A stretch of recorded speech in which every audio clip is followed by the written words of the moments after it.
Bay, bay. Ana ko'y pangutanan nimo ba? Saan bay? Parehas atong kuan bay ba? Katong santo. Naaging event ba nga ni-attend ko atong nga event. Nya katong nga event kay kuan ba ang ilang kanang survey kanang gi-invite ba? Oo. Na siya gistorya nga passage nako ba? Oo. Katong nga passage kay wa jud ko kalimot ato. Unsa man na siya? Ni ana to siya nga katubang ilang survey guest speaker ato nga event ba. Oo.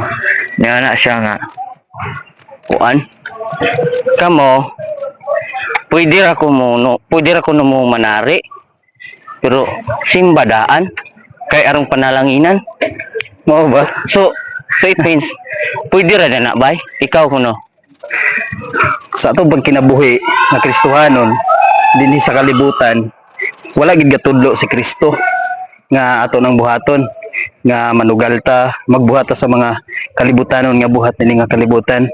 Kay gusto sa Ginoo dili ta magpahiuyon sa buluhaton sa katawhan dinhi sa kalibutan, kundili ang atong ikinabuhi katong mga butang nga makapahimuot sa Dios. Gani sa unang panahon sa dihang ang mga Hudiyo gasugal gi pangtuwad man gani ni Hesus, gitukwang niya katong mga ilahang gi sugalan. Ingon ana nga atong makita nga si Hesus dili gayud uyon ni ana, dili panalanginan sa Ginoo ang mga tao nga nag-ampo sa pagbuhat sa tawhanong kabubuton. Dili gayud uyon ang Dios ni ana, kundi ang gusto sa Dios nga magsunod kita sa kabubuton niya aron siya mahimuot kanato sa kanunay.